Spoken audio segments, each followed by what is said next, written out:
Hey,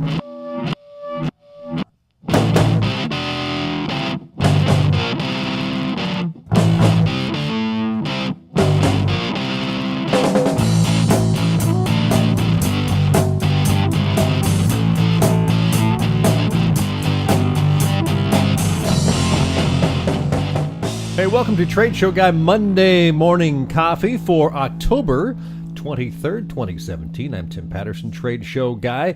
I got this book out, you may have seen, Trade Show Success. I'm working on a second book. It's a follow-up, in a sense, I guess. I'm actually going to pull a bunch of things from my blog and modify and rewrite and assemble and make it a book. I'm hoping to have it out by February or so. Also got a company here in Salem called Trade Show Guy Exhibits. We work with a lot of clients that do trade show marketing. We help design booths and get them built and get them set up and all that sort of thing. And it's been a great year. Anyway, this week on the podcast / video blog, the vlog, I've got an interview with Richard Urshick, longtime exhibit industry. He's a veteran. Richard spent years working with the manufacturer on that side, running their exhibit program. And then he moved to the education side and teaches great stuff. And he's going to teach us a few things. His website's called TradeshowLeadsToSales.com. And he does have a few great things to show us and teach us in this fun little brief chat with Richard Urshick. And I want to welcome to the Trade Show Guy Monday Morning Coffee Show this morning, Richard Urshick with TradeshowLeadsToSales.com. Richard, good morning to you. Good morning, Tim. How are you? I'm good. Thanks for taking a few moments. You guys recovered from the hurricane, the big one that came through. Yeah, that was an experience. I'll tell you, I'm from Chicago, and I have a whole new appreciation for the power of the wind. We didn't get any structural damage, but there's thousands of trees that were uprooted and basically ruined. Wow, that's crazy. So we've talked, 8 or 10 years ago when I was doing a different podcast. Things have changed. What are you doing these days? Well, I don't know if you know, but in 2009, I sold my service company. And since then, I have just been undertaking the mission of exhibitor education. I've been training exhibitors all over the world, in fact, as far away as South Africa, teaching them the best practices of trade show exhibiting. And I'm guessing exhibitors have a lot to learn. They do. What's really interesting and rewarding is they're crying for an education. They really don't have a lot of resources or outlets for education. They have a major conference once a year, but that's about it, and nobody's teaching them. Interesting. So you actually have a book out, coming out, I should say, soon. So let's talk about that. Look, you look surprised. Oh, thank you. An opportunity to plug my book. Yes. So is that the advanced copy? Is that what you've got in your hands? It is, as a matter of fact. It's the proof copy. It'll be out January 1st. It's entitled Get the Most from Pre, During, and Post Trade Show Exhibiting. It's written after my popular webinar presentation with the same name, and it teaches exhibitors pre, during, and post-show exhibiting techniques. Well, let's break that down a little bit because those are all very essential. And my guess is that a lot of exhibitors kind of miss the boat on at least one of those. And I think probably the one that they miss the boat on the most is pre-show marketing. So what kind of pre-show approach do you recommend? What kind of things do you look at? Well, in the book and in the webinar that I present, I talk about pre-show, what they can do pre-show to invite more visitors to their booth. I teach them how to use the media to announce their trade show activity. And then I teach them how to use the names they already have as invitation to get visitors to their booth, which also increases trade show traffic. It does, yeah. So you're getting more people to the show. If it's a large show and you know that there are a lot of people will be there, how do you stand out from the crowd pre-show? What kind of things do you look at? Is social media important at this stage? I mean, a little bit maybe? Social media is very important to get them there. Right. And if you can enhance them with your message, telling them what you're going to have on display, and most importantly, reward them for coming to your booth. That's where the magic is. That's how to get new visitors. That's how I've moved through shows. I've checked my phone and I see I check the hashtag for the show and I see someone say, "Hey, we're giving a pair of socks away to the first 20 people that come by and fill out a survey," or whatever the case may be. And you run to the back of the show and they have people there kind of waiting in line to get a free pair of socks. But you got to, and I thought this was great because they made us walk through about a 3-minute little survey on an iPad type of thing, and then we'd fill in our information. So they had us in their database now, but we got a free pair of really nice socks out of it. So I think that was a really well done way to use social media. Exactly. As you know, in my previous life, I was an exhibitor in the manufacturing industry Yes. for about 15 years. And we used some very successful pre-show promotion techniques that I teach in the book. Right. Very cool. And then during the show, what kind of things are people not doing that you think they should do, or not doing as well as they could? Well, most exhibitors use their sales force as booth staff, and salespeople are very good at working in the field, but they're uncomfortable working in the trade show booth environment. So I teach them, first of all, I tell them some of the booth visitor complaints that are made out there today so they don't make the same mistakes. And then I teach them the do's and don'ts of booth staffing that go kind of beyond don't eat in the booth, but things that they can do, primarily in the way of qualification of prospects and, most importantly, disqualification of non-prospects. I teach them the 5 questions that they should ask every booth visitor to qualify and determine the tire kickers. Okay, so let's get to those 5 questions in a second. But what is the top thing that people do in booths that they shouldn't be doing? Is it eating in the booth? It's not eating in the booth. It's simply asking the wrong questions. Oh, really? Okay. Most people that work the booth, the very first thing they ask when someone comes in is, "Can I help you?" And that gives the prospect a chance to say no. And once they say and then they move on. Yes. Conversation's over. So let's go look at those 5 questions or 5 topics that you think are important that an exhibitor should know. Well, again, this was developed when I was an exhibitor, and the company I worked for sold huge grinding machines. So the 5 questions for a company that sells grinding machines is, are you presently doing any type of grinding? Are you considering the purchase of a grinding machine? If so, when? Are you the person who makes the buying decision, and do you have money to spend? Those 5 questions are critical, and those are the 5 questions that salespeople who follow up the leads would like to have the answers to before they ever go out on a follow-up call. Yeah, and let's talk about leads a little bit. I know it, and I mentioned this before, is that when I first got into this industry, it astonished me, a statistic that 8 out of 10 leads that are generated at trade shows are not followed up on effectively. They fall in the cracks somewhere. And so if you can get that to like 40%, you're going to be way past your competition, but there's a way to get even farther than that. Actually, what I teach is a process of how to respond to leads that actually gets 100% of the leads followed up. Because the statistic that you mentioned hasn't changed at all, Tim. Yeah. 20% of leads get followed up, 80% fall through the cracks. And everybody tends to blame the sales force. And it's certainly not the sales force's problem, considering gatekeepers and voicemail and automated answering machines in companies today, the number of sellers that buyers see in a week. All of those things factor into the reasons why salespeople are forced to call in their customers and ignore their prospects. And, I run into that all the time because I prospect a lot, and, all those things really make it hard.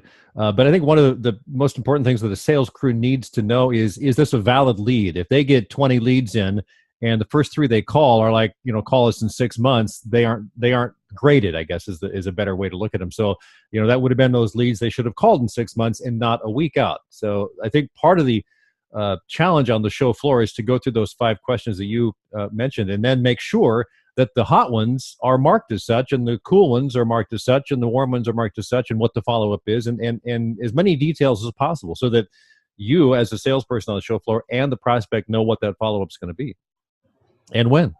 I just know that people watching this think we rehearsed this, and we really didn't.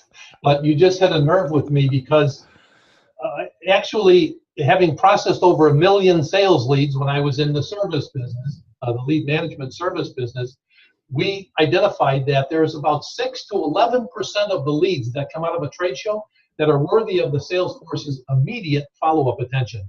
And as you just mentioned, the key is to get those 6 to 11% in the hands of the sales department first, so they can follow up on the best leads. And so that they know that those are the ones they need to follow up on. And so that is critical as far as judging those, knowing what those are, and then communicating that to the staff. Because I think that's one of the reasons that a lot of the, and we can talk about this a little more, is that why those leads do not get followed through is because if they get a stack in and they start calling up and find out that the information's incorrect, or they're following up with someone that really doesn't want to hear from them right away, and then they follow up with someone 3 weeks later that said, I thought I was going to hear from you guys 2 days after the show. That's discouraging, and it doesn't help morale either. So it's really critical as far as communication and vetting the leads. Yeah, exactly. This is kind of comical, but if you think about it, everybody's getting leads to the sales force faster today so they can do nothing with them sooner. Because they're really not getting followed up for the reasons we're talking about right now. And again, statistically, from having processed over 1 million sales leads, today it takes 7.6 telephone dialing attempts to reach anybody. So 100 leads from a show requires 760 phone calls that the sales force certainly isn't going to make. They shouldn't have to make. They should know ahead of time. So let me ask you about. I had a thought there, and it just went out of my head. That happens when you get to my age. I don't know what the deal is. So we're talking on post-show follow-up. Have we missed anything there? I'm just curious. No, you hit the nail on the head when you said that exhibitors should not be giving all of the leads to the sales force. They should just be giving them the good ones. And what I teach in my book and in my webinar is how the exhibit manager or the marketing manager can do the lead qualification up front before they're given to the sales force. So the sales force spends their time productively. I was going to ask you, there's so many different ways you can collect leads, and now a lot of it has to do with scanning a badge and that sort of thing. Or, even the old-fashioned writing a note on the back of a business card, writing in a notebook. Is there any recommended way, or is it just whatever works best for that particular person? Really, whatever works best. Even the fishbowl still works today. If you use a process to respond to the leads that eliminates the non-prospects, so the real prospects come to the surface. It doesn't matter whether they're collected in a fishbowl or with the new scanning devices or all the lead retrieval systems that are out there today. What I teach works with all of those. Well, go ahead.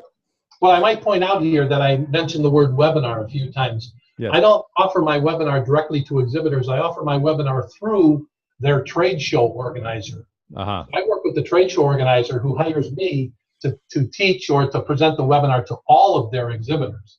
So anybody listening today, they should be telling their show organizer about this webinar. You got to get a hold of Richard. Exactly. Leads are the magic word. If you ask any exhibitor what their number one objective is of going to a trade show, it's to generate leads. If you ask that same person, what's your biggest problem? They say lead follow-up. So there's quite a paradox there. I'm looking forward to seeing your book when it comes out in January. You said January 1st. Where will it be available, Richard?